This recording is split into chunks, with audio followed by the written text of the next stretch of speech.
Hello everyone, ਸਤਿ ਸ਼੍ਰੀ ਅਕਾਲ ਸਾਰਿਆਂ ਨੂੰ। So I am back with a new video. This video is for the class BSc Agriculture semester 1 Punjabi university Patiala. Actually ਪਹਿਲਾਂ ਕੀ ਹੁੰਦਾ ਸੀਗਾ ਯੂਨੀਵਰਸਿਟੀ ਦੇ ਅਕੋਰਡਿੰਗ ਉਹ ਕੀ ਕਰਦੇ ਸੀਗੇ they used to have this subject in the last year in the 8th sem 7th and 8th sem yani ki 4th year 7th and 8th sem, but now used to from the last 2 years they are going to have this subject in the first year in first and second semester. So I'm going to share a paper pattern with you and the last year question paper. First of all, remember that 100 ਦੇ ਵਿੱਚੋਂ out of 100 36 will be of theory subject, okay? So 36 is maximum marks of the theory will be 36, not 75 na ki 50, it's 36. And I'm going on forward, ਤੁਹਾਡੀ 50 marks ਦਾ ਕੀ ਹੁੰਦਾ practical ਹੁੰਦਾ ਤੇ 14 marks ਦੀ ਕੀ ਹੁੰਦੀ ਹੈ ਤੁਹਾਡੀ internal assessment. So 36 will be ਤੁਹਾਡਾ question paper ਆਏਗਾ 36 marks ਦਾ, question paper will be of 36 marks, 14 marks is your for internal assessment and 50 is for your practical file and your practical. Okay, so going on further, part 1. So you have to attempt any two out of the four. Okay, if you are learning, so this is the paragraph you are going to have. You have to read it thoroughly, means ਆਰਾਮ ਨਾਲ read ਕਰਨਾ, ਤੁਸੀਂ ਬਹੁਤ ਹੀ ਜਲਦੀ ਨਹੀਂ ਜਾਣੀ because see 36 marks ਦੇ ਵਿੱਚ ਤੁਹਾਨੂੰ ਮਾਰਕਸ ਗੇਨ ਵੀ ਕਰਨੇ ਆ, but this subject is also beneficial for you to have a good percentage in overall semester. ठीक है बच्चे? So going on further, you will see there will be some question paper regarding this passage. So this passage is from the chapter Spoken English and Broken English, part 1, section E. Okay, so you have to just solve this paper what according to the writer is a good English. Okay, so if you want video lectures on the good English, on the chapters of BSc Agriculture communication skills subject, you can message me or you can write down in the comment section if you want any lectures on these topics. Okay, why does the author suggest to speak in strong foreign accent? Provide a synonym and antonym of foreigner. Okay, so these are just basic questions. Make a precise. So second part is the precise writing. In precise you have to make the paragraph shorter as much as you can, like the third fourth part of the paragraph, plus without cutting or we can say removing the main content. ਤੁਸੀਂ main content remove ਨਹੀਂ ਕਰਨਾ, just you have to make it shorter ਕਿ ਜਿੰਨੀ ਥੋੜੀਆਂ line 'ਚ ਤੁਸੀਂ ਜ਼ਿਆਦਾ ਤੋਂ ਜ਼ਿਆਦਾ ਗੱਲ ਕਹਿ ਸਕਦੇ ਹੋ, that is best. And then after reading the whole paragraph you have to make a title. Going on third part, write a letter to your friend describing your favorite hobby. So it's a letter to your friend, so it's no need of any kind of a formality, informal letter. Write a paragraph describing a recent vacation that you took with your family. So you have to make a paragraph on the, you have to make a detailed letter or we can say paragraph on the experience you have in your trip. Okay, so you have to make a paragraph. Okay, okay, so you have to make in a way that it looks lifelike ਕਿ ਤੁਸੀਂ ਏਦਾਂ ਨਹੀਂ ਬਣਾਉਣਾ ਕਿ ਉਹ ਐ ਨਕਲੀ ਬਣਾ ਜਾ ਲੱਗੇ। You have to make it a lifelike ਕਿ ਉਹਦੇ 'ਚ ਲਾਈਫ ਨਜ਼ਰ ਆਵੇ। ਠੀਕ ਹੈ, ਫਸਟ ਆਫ ਆਲ ਇਹਨਾਂ ਵਿੱਚੋਂ ਅਗਰ ਮੈਂ ਤੁਹਾਨੂੰ ਸੁਜੈਸਟ ਕਰਾਂ ਤਾਂ ਪਹਿਲੀ ਜਿਹੜੀ ਆਪਸ਼ਨ ਸੀ ਯਾਨੀ ਕਿ ਜਿਹੜੇ ਕੁਐਸਚਨ ਸੀ ਉਹਨਾਂ 'ਚੋਂ ਮਾਰਕਸ ਜ਼ਿਆਦਾ ਗੇਨ ਹੋ ਸਕਦੇ। ਤੁਸੀਂ ਅਗਰ ਧਿਆਨ ਨਾਲ ਦੇਖ ਰਹੇ ਹੋਗੇ ਤਾਂ ਉਹਦੇ 3 ਕੁਐਸਚਨ ਸੀ ਦੇਖ, ਅਗਰ ਇਹਦੇ ਵਿੱਚ ਇੱਕ ਵੀ ਗਲਤ ਹੋ ਜਾਏ ਤਾਂ ਤੁਹਾਡੇ 2 ਮਾਰਕਸ ਕੱਟ ਹੋ ਜਾਣਗੇ। ਬਟ ਇਹਨਾਂ ਪੈਰਾਗ੍ਰਾਫ ਜਾਂ ਲੈਟਰ 'ਚ ਤੁਸੀਂ ਵਧੀਆ ਅਟੈਂਪਟ ਨਹੀਂ ਕੀਤਾ, 6 ਦੇ ਵਿੱਚ ਤੁਹਾਨੂੰ 3 ਤੋਂ 4 ਹੀ ਮਿਲਣੇ, ਬਟ ਉਹ ਜੇ ਤਿੰਨੋਂ ਕੁਐਸਚਨ ਸਹੀ ਹੋ ਗਏ ਤਾਂ 6 ਮਾਰਕਸ ਪੱਕੇ ਹੀ ਪੱਕੇ ਹੈ। Okay, part B, attempt any two. First of all is the your state government has banned the use of plastic bags. You are Amarjit reporter, so you have to make a report writing. Okay, so that's a part of section B, report writing. Define synopsis, that is synopsis writing जो है वो आपके syllabus में से section B का 8th part है, synopsis writing यानी कि scientific writing. Okay, then again letter, write a letter to the director, that is a formal letter also attached with your CV on the is a kind of a resume you have to add. Okay, so this is your question paper and that's a 8th part, grammar, functional grammar, direct to indirect speech. If you want want कि मैं इन्हें solve भी करके दिखाऊं, you can tell me, I will solve it for you guys. Okay, so articles a and the, you have to see what is the appropriate one. Preposition यानी कि preposition, you have to tell the position of a noun or a verb. Okay. Part C attempt on, part A ਦੇ ਵਿੱਚ B ਦੇ ਵਿੱਚੋਂ ਹਮੇਸ਼ਾ ਹੀ choice ਹੁੰਦੀ ਹੈ accept the part C.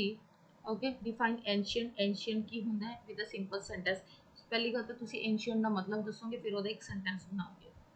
Provide antonym synonym each for the word decay, decay word ਦਾ ਤੁਸੀਂ ਦੱਸਣਾ ਹੈ। Explain illusion and illusion, illusion ਤੇ ਇਲੂਜਨ ਕਿਹਦਾ ਪਾਰਟ ਹੋ ਸਕਦਾ ਹੈ, ਇਹ ਤੁਸੀਂ ਸੋਚੋ। ਇੱਕ ਟੌਪਿਕ ਹੈ ਤੁਹਾਨੂੰ ਹੋਮੋਫੋਨਸ ਐਂਡ ਹੋਮੋਨਿਮਸ, ਇਹ ਕਿਹਦਾ ਪਾਰਟ ਹੋ ਸਕਦਾ ਹੈ, ਇਲੂਜਨ ਔਰ ਇਲੂਜਨ। ਇਲੂਜਨ ਹੋਮੋਨਿਮ ਦੇ ਵਿੱਚ ਸੇਮ ਨੇਮ ਹੁੰਦਾ ਹੈ ਜਾਂ ਤੇ ਸੇਮ ਸਪੈਲਿੰਗ ਹੁੰਦੀ, ਕਿਹਦੇ ਵਿੱਚ ਸੇਮ ਸਪੈਲਿੰਗ ਹੁੰਦੀ ਇਹ ਤੁਸੀਂ ਸੋਚਣਾ ਹੈ, and then you can know. Okay, if you want any kind of guidance or any kind of video lecture on these of any of these topics, you can let me know. Complete the following sentence by selecting the correct word. So ਤੁਸੀਂ ਇਹਨਾਂ ਚ correct words choose ਕਰਨੇ ਹੈ ਕਿ ਕੀ ਜਿਹੜਾ ਹੋ ਸਕਦਾ। articles, article ਦੀ definition, article ਕੀ ਹੁੰਦਾ, CV ਕੀ ਹੁੰਦਾ। So this is your section C in which all the questions are compulsory. ਦੇਖੋ ਜੋ BSc ਐਗਰੀਕਲਚਰ ਦੇ ਬੱਚੇ, ਮੈਂ ਉਹਨਾਂ ਨੂੰ ਦੁਬਾਰਾ ਕਹਿਣਾ ਚਾਹੂੰਗੀ, ਐਜ਼ ਆਈ ਨੋ ਕਿ ਉਹਨਾਂ ਨੂੰ 8 ਤੋਂ 10 ਸਬਜੈਕਟਸ ਹੁੰਦੇ ਆ। ਸੋ ਦਿਸ ਸਬਜੈਕਟ ਇਹ ਤੁਹਾਡੀ ਜਨਰਲ ਨੌਲੇਜ ਵੀ ਵਧਾਊਗਾ, ਤੁਹਾਡੀ ਪਰਸਨੈਲਿਟੀ ਦੇ ਵਿੱਚ ਵੀ ਬਹੁਤ ਇਹਦਾ ਪਾਰਟ ਹੋਏਗਾ। ਥਰਡ ਵਨ ਇਜ਼ ਦਾ, ਇਹ ਤੁਹਾਡੀ ਪਰਸੈਂਟੇਜ ਨੂੰ ਵੀ ਬੂਸਟਅਪ ਕਰ ਸਕਦਾ ਹੈ। ਮੰਨ ਲਓ ਤੁਹਾਡੀ ਕਿਸੇ ਸਬਜੈਕਟ 'ਚੋਂ ਮਾਰਕਸ ਥੋੜ੍ਹੇ ਜਿਹੇ ਘੱਟ ਆ ਰਹੇ ਜਾਂ ਤੁਹਾਨੂੰ ਕੌਨਫੀਡੈਂਸ ਨਹੀਂ, so this subject out of 100 you can easily score 75 to 80 marks easily. ਠੀਕ ਹੈ, ਬਟ ਬਹੁਤੇ ਬੱਚੇ ਨੂੰ ਲਾਈਟਲੀ ਲੈਂਦੇ, don't take it lightly, and if you want any kind of guidance you can let me know. So hope it will be helpful for you guys. So have a good day, enjoy your life, be a good guy, do smart work instead of only hard work. Okay, bye bye, have a good day, and subscribe my channel, share my channel with your other friends also of BSc agriculture. Thank you. Hello everyone, ਸਤਿ ਸ਼੍ਰੀ ਅਕਾਲ ਸਾਰਿਆਂ ਨੂੰ। So I am back with a new video. ਜਿਵੇਂ ਕਿ ਤੁਹਾਨੂੰ ਪਤਾ ਹੈ ਸਾਰਿਆਂ ਨੂੰ ਕਿ ਮੈਂ ਕੁਐਸਚਨ ਪੇਪਰਸ ਦੀ ਦੇ ਉੱਤੇ ਵੀਡੀਓ ਸੀਰੀਜ਼ ਬਣਾ ਰਹੀ ਹਾਂ ਤਾਂ ਕਿ ਤੁਹਾਨੂੰ ਹੈਲਪ ਹੋ ਸਕੇ for your exams and for your MSCs also. So this question paper is for the class BCA first year semester first and B also. So going on to the section A, ਪਹਿਲਾ ਹੇਠ ਲਿਖਿਆਂ ਵਿੱਚੋਂ ਕਿਸੇ ਇੱਕ ਕਵਿਤਾ ਦਾ ਵਿਸ਼ਾ ਵਸਤੂ ਜਾਂ ਸਾਰ ਲਿਖੋ। It's kind of a summary ਜਿਹਦੇ ਵਿੱਚ ਤੁਸੀਂ ਪੂਰਾ ਪਲਾਟ ਲਿਖਣਾ ਹੈ, everything you have to mention that. Okay, ਇਹਨਾਂ ਤਿੰਨਾਂ ਵਿੱਚੋਂ ਮੀਨਸ ਅਗਰ ਤੁਸੀਂ ਤੁਹਾਨੂੰ 10 ਵੀ ਹੈਗੀਆਂ ਤਾਂ ਤੁਸੀਂ, ਮੈਂ ਤੁਹਾਨੂੰ ਇਹ ਗਾਈਡ ਕਰੂੰਗੀ ਕਿ ਪਹਿਲੇ 5 ਵਿੱਚੋਂ 4 ਕਰੋ ਤੇ ਆਖਰੀ 5 ਵਿੱਚੋਂ 4 ਕਰੋ। Don't skip any 2 from any kind of, ਦੋਨਾਂ ਵਿੱਚੋਂ ਇੱਕ ਇੱਕ ਤੁਸੀਂ ਛੱਡ ਸਕਦੇ ਹੋ। ਠੀਕ ਆ, so that will be a good option for you, or you can see the previous year questions paper, so that will be more helpful to you also. Plus try to cover that topic which has more weightage, ਜਿਹਦੇ ਵਿੱਚ ਬਹੁਤ ਜ਼ਿਆਦਾ content ਹੈ as compared to the ਜਿਹਦੇ ਵਿੱਚ content ਹੀ ਘੱਟ ਆ, as you can see. And going on to the okay, second, ਹੇਠ ਲਿਖਿਆਂ ਵਿੱਚੋਂ ਕਿਸੇ ਤਿੰਨ ਪ੍ਰਸ਼ਨਾਂ ਦੇ ਉੱਤਰ ਦਿਓ ਲਗਭਗ 300 ਸ਼ਬਦਾਂ ਵਿੱਚ, means half page near about.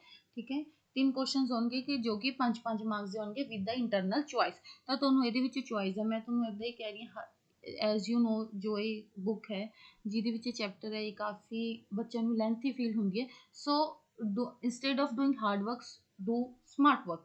ਠੀਕ ਹੈ, ਸਮਾਰਟ ਵਰਕ ਕਰੋ, ਦੇਖੋ ਕੀ ਚੀਜ਼ ਜ਼ਿਆਦਾ ਇੰਪੋਰਟੈਂਟ ਹੈ, ਕੀ ਚੀਜ਼ ਘੱਟ important. First of all you must know the summary, ਤੁਹਾਨੂੰ ਮੇਨ ਸਮਰੀ ਪਤਾ ਹੋਵੇ, other than you can do anything. ਠੀਕ ਹੈ, okay, so going on further. Okay, ਭਾਗ ਸੈਕਿੰਡ, ਥਰਡ ਕੁਐਸਚਨ, ਹੇਠ ਲਿਖਿਆਂ ਵਿੱਚ ਦੋ ਪ੍ਰਸ਼ਨਾਂ ਉੱਤੇ ਲਗਭਗ 300 ਸ਼ਬਦਾਂ ਵਿੱਚ ਦਿਓ। ਅਗੇਨ ਲੇਕਿਨ ਇਹਦੇ ਵਿੱਚ ਫਰਕ ਹੈ, ਦੋ ਕੁਐਸਚਨ ਆਣਗੇ। ਠੀਕ ਹੈ, of 5 marks. Okay, so above one ਵੀ ਕਿਸੇ ਤਿੰਨ ਪ੍ਰਸ਼ਨਾਂ ਉੱਤੇ ਲਿਖੋ 3 ਪ੍ਰਸ਼ਨ ਜੋ ਕਿ 5 ਮਾਰਕਸ ਦੇ ਸੀ। ਅਗੇਨ ਭਾਗ ਸੈਕਿੰਡ ਜੋ ਵੀ ਕੀ ਹੈ 5 ਮਾਰਕਸ ਦਾ। ਠੀਕ ਹੈ, ਗੋਇੰਗ ਔਨ ਫਰਦਰ, ਤੁਸੀਂ ਆ ਦੇਖ ਰਹੇ ਹੋ 4 ਕੁਐਸਚਨ ਹੈ ਜਿਨ੍ਹਾਂ ਵਿੱਚ ਤੁਸੀਂ ਕੋਈ 2 ਕਰਨੇ ਆ। ਚੌਥੇ ਵਿੱਚ ਕੀ ਹੈ, ਪੰਜਾਬ ਦੀਆਂ ਅਖੰਡੀ ਧੁਨੀਆਂ ਤੇ ਨੋਟ ਲਿਖੋ, means there is a grammar. ਠੀਕ ਹੈ, ਜਿਨ੍ਹਾਂ ਨੂੰ ਥਿਊਰੀ 'ਚ ਪ੍ਰੋਬਲਮ ਹੋ, ਗ੍ਰਾਮਰ ਬਹੁਤ ਅੱਛੀ ਤਰ੍ਹਾਂ ਕਵਰ ਕਰ ਸਕਦੇ, ਕਿਉਂਕਿ ਗ੍ਰਾਮਰ ਤੋਂ ਬਾਹਰ ਤਾਂ ਕੁਝ ਵੀ ਨਹੀਂ ਹੋ ਸਕਦਾ ਨਾ, ਗ੍ਰਾਮਰ ਜੋ ਹੈ ਸੋ ਹੈ, they can't ask anything different in the grammar. So grammar is a fixed portion and you can cover that questions. Going on ਭਾਗ ਈਡੀ। ਹੇਠ ਲਿਖਿਆ ਪ੍ਰਸ਼ਨਾਂ ਦੇ ਸੰਖੇਪ ਉੱਤਰ ਦਿਓ। ਸੁਰਜੀਤ ਪਾਤਰ ਦੇ ਗੀਤ ਕਪਾਹ ਦਾ ਕੇਂਦਰੀ ਭਾਵ। ਠੀਕ ਹੈ, ਮੈਂ ਇੰਗਲਿਸ਼ 'ਚ ਵੀ ਬੱਚਿਆਂ ਨੂੰ ਸਮਝਾਉਣੀ ਤੇ ਪੰਜਾਬੀ 'ਚ ਵੀ, ਕਿ ਤੁਹਾਨੂੰ ਪਤਾ ਹੋਣਾ ਚਾਹੀਦਾ ਕਿਹੜੇ ਪਾਠ ਦਾ ਉਹੀ ਨਾਮ ਕਿਉਂ ਹੈ ਤੇ ਉਹਦੀ ਐਂਡਿੰਗ ਕੀ ਹੈ, ਯਾਨੀ ਕਿ ਉਹ ਕਿਸ ਚੀਜ਼ ਤੇ ਖਤਮ ਹੋ ਰਿਹਾ, ਕਿਸ ਚੀਜ਼ ਤੋਂ ਸ਼ੁਰੂ ਹੋ ਰਿਹਾ, ਤੇ ਉਸ ਪਾਠ ਦਾ ਉਹੀ ਨਾਮ ਕਿਉਂ ਹੈ, ਜਾਂ ਉਸ ਕਵਿਤਾ ਦਾ ਨਾਮ ਉਹ ਕਿਉਂ ਹੈ। ਠੀਕ ਹੈ, ਕੇਂਦਰੀ ਭਾਵ ਲਿਖੋ। ਜੈਵ ਨਿਸ਼ਾ ਕੌਣ ਸੀ? ਸੁਰਜੀਤ ਪਾਤਰ ਨੂੰ ਕਿਸ ਪੁਸਤਕ ਲਈ ਭਾਰਤੀ ਸਾਹਿਤ, ਤਾਂ ਸੁਰਜੀਤ ਪਾਤਰ ਬਹੁਤ ਹੀ ਇੰਪੋਰਟੈਂਟ ਰਾਈਟਰ ਰਹਿ ਚੁੱਕੇ ਹੈ। ਠੀਕ ਹੈ, ਸੋ ਇੰਗਲਿਸ਼ ਹੋਏ ਚਾਹੇ ਪੰਜਾਬੀ, ਜਿਹੜੇ ਇੰਪੋਰਟੈਂਟ ਹੁੰਦੇ ਜਿਵੇਂ ਆਰ ਕੇ ਨਾਰਾਇਣ, ਰਵਿੰਦਰਨਾਥ ਟੈਗੋਰ, ਤੇ ਇਹਨਾਂ ਦੇ ਤੁਹਾਨੂੰ ਇੱਕ ਦੋ ਵਰਕ ਪਤਾ ਹੋਣੇ ਚਾਹੀਦੇ। You must know the important things of that writers. ਠੀਕ ਹੈ ਜੀ, ਇਹ ਹੈਗੇ ਤੁਹਾਡੇ ਸ਼ਾਰਟ ਕੁਐਸਚਨਸ ਵਿੱਚ ਆਲ ਆਰ ਕੰਪਲਸਿਵ। ਵਿਅੰਗ ਤੋਂ ਕੀ ਭਾਵ ਹੈ? ਅਮਰੀਕਾ ਦਾ ਸੰਸਾਰ ਵਪਾਰਕ ਕੇਂਦਰ ਉੱਪਰ ਅਲ-ਕਾਇਦਾ ਤੇ ਤਾਲਿਬਾਨ ਨੇ ਕਦੋਂ ਤੇ ਕਿਵੇਂ ਹਮਲਾ ਕੀਤਾ? As you know, world trade centre ਉੱਤੇ ਹਮਲਾ ਹੋਇਆ ਸੀ, ਕਿੱਦਾਂ ਉਹਨਾਂ ਨੇ ਕੀਤਾ ਸੀ, ਕੀ ਹੋਇਆ ਸੀ, ਕਿੱਦਾਂ ਕਿੱਦਾਂ ਉਹਦੇ ਨਾਲ ਤਬਾਹੀ ਮਚੀ ਸੀ। So some of the things are just of the general knowledge. Pablo Picasso ਕਿੱਥੋਂ ਦਾ ਜੰਪਲ ਸੀ? ਠੀਕ ਹੈ, ਮੀਨਸ ਤੁਸੀਂ ਉਹਦੀ ਜਨਮ ਕੁੰਡਲੀ। ਲੇਖਕ ਦਾ ਬਾਬਰੀ ਸੰਸਾਰ ਤੋਂ ਕੀ ਮਤਲਬ ਹੈ? Means first of all chapter ਦੇ ਨੇਮ ਤੇ ਹੀ ਆ ਗਿਆ। ਠੀਕ ਹੈ, ਆਸਕਰ ਅਵਾਰਡ ਜੇਤੂ ਫਿਲਮ ਨਿਰਦੇਸ਼ਕ ਏਲੀਆ ਕਾਜ਼ਾਨ ਦੀਆਂ ਕੋਈ ਦੋ ਫਿਲਮਾਂ ਦੇ ਨਾਮ ਲਿਖੋ। ਅਗੇਨ ਦੇਖੋ, ਹਰ ਇੱਕ ਚੀਜ਼ ਜਾਂ ਤਾਂ ਰਾਈਟਰ ਬਾਰੇ ਹੈ ਨਾ, ਰਾਈਟਰ ਦੇ ਵੀ ਦੇਖੋ ਤਿੰਨ ਚਾਰ ਕੁਐਸਚਨ ਤਾਂ ਆ ਗਏ। ਮੀਨਸ ਅਗਰ ਤੁਸੀਂ ਰਾਈਟਰ ਵੀ 2 ਮਿੰਟ ਪੜ੍ਹ ਲਓ ਧਿਆਨ ਨਾਲ ਕਿਸੇ ਚੈਪਟਰ ਦਾ, ਉਹਦੇ ਨੂੰ ਟ੍ਰਿਕਸ ਨਾਲ ਯਾਦ ਕਰ ਲਓ, ਤਾਂ ਤੁਹਾਡੇ 10 ਤੋਂ 15 ਮਾਰਕਸ ਤਾਂ ਇਦਾਂ ਹੀ ਆ ਜਾਣਗੇ। ਨਹੀਂ ਤਾਂ ਦੇਖੋ 2 ਤੋਂ 3 ਕੁਐਸਚਨ ਮੈਂ ਦੇਖ ਚੁੱਕੀ ਹਾਂ। ਠੀਕ ਹੈ, ਜਿਹਦੇ ਵਿੱਚ ਤੁਸੀਂ 6 ਮਾਰਕਸ ਤਾਂ ਕਵਰ ਕਰ ਸਕਦੇ ਹੋ ਨਾ। ਤੇ ਜਦੋਂ ਤੁਸੀਂ ਲੌਂਗ ਆਨਸਰ 'ਚ ਵੀ ਰਾਈਟਰ ਬਾਰੇ ਕੁਝ ਲਿਖੋਗੇ, 1 ਜਾਂ 2 ਮਾਰਕਸ ਤੁਸੀਂ ਉੱਥੋਂ ਵੀ ਗੇਨ ਕਰ ਸਕਦੇ ਹੋ। ਸਾਰਜੀ ਜਾਂ ਵਿਸਤਰ ਰੂਪ ਦਾ ਕੀ ਹੈ? ਫੁੱਲ ਫਾਰਮ ਮੀਨਸ ਖੰਡੀ ਧੁਨੀਆਂ। ਮੈਂ ਤੁਹਾਨੂੰ ਆਖਿਆ ਪੰਜਾਬੀ ਦੀ ਗ੍ਰਾਮਰ ਬਿਲਕੁਲ ਫਿਕਸ ਆ, ਉਹ ਚੀਜ਼ਾਂ ਆਉਣੀਆਂ ਹੀ ਆਉਣੀਆਂ। ਖੰਡੀ ਧੁਨੀਆਂ, ਗੋਲ ਸਵਰ ਕਿਹੜੇ ਕਿਹੜੇ, ਪੰਜਾਬੀ ਦੇ ਸਵਰਗ ਵਾਹਕ ਕਿਹੜੇ ਕਿਹੜੇ ਨੇ, ਯੂਨੀਕੋਡ ਪ੍ਰਣਾਲੀ ਬਾਰੇ 3-4 ਸਤਰ ਲਿਖੋ। ਰਮਿੰਗਟਨ ਲੇਆਊਟ ਕੀ ਹੈ? So you can see this is the question paper of Punjabi, ਜਿਹਦੇ ਵਿੱਚੋਂ ਮੈਂ ਦੇਖ ਰਹੀ ਹਾਂ ਕਿ ਕੁਝ ਚੀਜ਼ਾਂ ਬਹੁਤ ਹੀ ਬੇਸਿਕ ਆ। ਠੀਕ ਹੈ, ਅਗਰ ਤੁਸੀਂ 10 ਦੇ ਵਿੱਚੋਂ ਕੋਈ 7 ਚੈਪਟਰਸ ਵੀ ਬਹੁਤ ਅੱਛੀ ਤਰ੍ਹਾਂ ਕਰ ਸਕਦੇ ਹੋ, ਤਾਂ you are good to go for the exam and you can get good marks. ਸੀ ਅਗਰ ਕੁਝ ਬੱਚਿਆਂ ਨੂੰ ਇਹਨੂੰ ਟਫ ਲੱਗ ਰਿਹਾ ਹੈ ਕਰਨ ਦੇ ਵਿੱਚ, ਸੋ ਡੂ ਸਮਾਰਟ ਵਰਕ। ਅਗਰ ਤੁਸੀਂ ਕੋਈ 3 ਚੈਪਟਰ ਜਾਂ 2 ਚੈਪਟਰ ਸਕਿਪ ਵੀ ਕਰਨੇ ਆ, ਤਾਂ ਯੂ ਮਸਟ ਨੋ ਕਿ ਉਹਦੇ 'ਚ ਪਹਿਲੇ ਕਿਹੜੀ ਚੀਜ਼ਾਂ ਪੁੱਛੀਆਂ ਹੋਈਆਂ, ਜਾਂ ਫਿਰ ਤੁਹਾਨੂੰ ਥੋੜੀ ਥੋੜੀ ਸਮਰੀ ਪਤਾ ਹੋ instead of going in the depth of that chapter। ਕਿਉਂਕਿ ਦੇਖੋ ਲੌਂਗ ਕੁਐਸਚਨ ਤਾਂ ਸਿਰਫ 2 ਜਾਂ 3 ਚੈਪਟਰਸ 'ਚ ਆਉਣੇ, ਬਾਕੀ 'ਚ ਤਾਂ ਸਭ ਸ਼ਾਰਟ ਹੀ ਹੈ। So you must have a good strategy to cover these topics। Plus ਠੀਕ ਹੈ, ਜੋ ਰਾਈਟਰਸ ਬਾਰੇ ਸੁਰਜੀਤ ਪਾਤਰ ਹੋ ਗਏ, ਤੇ ਜਿਹੜੇ ਬਹੁਤ ਹੀ ਜ਼ਿਆਦਾ ਚੁਣਿੰਦਾ ਰਾਈਟਰਸ ਹੁੰਦੇ ਜੋ ਖਾਸ ਹੁੰਦੇ ਕਿਸੇ ਵੀ ਭਾਸ਼ਾ ਦੇ, ਉਹ ਤੁਹਾਨੂੰ ਬਿਲਕੁਲ ਕਵਰ ਹੋਣੀ ਚਾਹੀਦੀ ਹੈ, ਬੇਸਿਕ ਨੌਲੇਜ ਹੋਣੀ ਚਾਹੀਦੀ ਹੈ। ਠੀਕ ਹੈ, ਇਹਦੇ 'ਚ ਦੇਖੋ ਕਈ ਅਮਰੀਕਾ ਦੇ ਚੈਪਟਰ ਹੈ ਸੁਰਜੀਤ ਪਾਤਰ ਜੀ, ਉਹਨਾਂ ਨੂੰ ਤਾਂ ਤੁਸੀਂ ਸਕਿਪ ਕਰ ਹੀ ਨਹੀਂ ਸਕਦੇ ਕਿਸੇ ਵੀ ਹਾਲ 'ਚ। ਫੇਮਸ ਰਾਈਟਰਸ ਨੂੰ ਸਕਿਪ ਨਾ ਕਰਿਓ। ਠੀਕ ਹੈ, ਗ੍ਰਾਮਰ ਅੱਛੀ ਤਰ੍ਹਾਂ ਕਰ ਲਓ and you are good to go. ਠੀਕ ਹੈ, ਕੰਪਿਊਟਰ ਦੀ ਵਰਤੋਂ। ਠੀਕ ਹੈ, ਪੰਜਾਬੀ ਲੇਖਣੀ ਵਿੱਚ ਕੰਪਿਊਟਰ ਦੀ ਵਰਤੋਂ ਦੀਆਂ ਸਮੱਸਿਆਵਾਂ ਤੇ ਸੰਭਾਵਨਾ। Again a general knowledge question. ਅਗਰ ਤੁਸੀਂ ਥੋੜਾ ਜਿਹਾ ਪੜ੍ਹ ਲਓ, ਥੋੜਾ ਜਿਹਾ ਤੁਸੀਂ ਰਿਸਰਚ ਕਰਦੇ ਹੋਵੋਗੇ, ਟਾਈਪਿੰਗ ਕਰਦੇ ਹੋਵੋਗੇ ਜਾਂ ਕੁਝ ਪੜ੍ਹਦੇ ਹੋਵੋਗੇ ਐਕਸਟਰਾ, ਤਾਂ ਤੁਹਾਨੂੰ ਪਤਾ ਹੋਊਗਾ। ਹਿੰਦੁਸਤਾਨ ਵਿੱਚ ਫੈਲੇ ਜਾਤ ਪਾਤ ਉੱਪਰ ਵਿਸਥਾਰ। ਇਹਦੇ ਵਿੱਚ ਤੁਹਾਨੂੰ ਕਿਤੋਂ ਬਹੁਤਾ ਜ਼ਿਆਦਾ ਪੜ੍ਹਨ ਦੀ ਲੋੜ ਨਹੀਂ, ਇੱਕ ਵਾਰ ਤੁਸੀਂ ਚੈਪਟਰ ਦੀ ਰੀਡਿੰਗ ਕੀਤੀ, ਆਪਦੇ ਇਨਪੁਟਸ ਪਾ ਕੇ ਤੁਸੀਂ ਇਹਨੂੰ ਅੱਛੀ ਤਰ੍ਹਾਂ ਕਵਰ ਕਰ ਸਕਦੇ ਹੋ। So I hope it is helpful for you guys। If you find it helpful then subscribe my channel, share with your friends also। ਤੁਹਾਡੇ ਹੋਰ ਕਾਲਜਿਸ ਯੂਨੀਵਰਸਿਟੀਜ਼ ਜੋ ਫਰੈਂਡ ਨੇ BA ਦੇ ਵਿੱਚ ਹੈਗੇ, ਸੋ it would be a really helpful for me that you guys are supporting me। Thank you guys, have a good day, enjoy your life and study smartly and all the best, bye bye।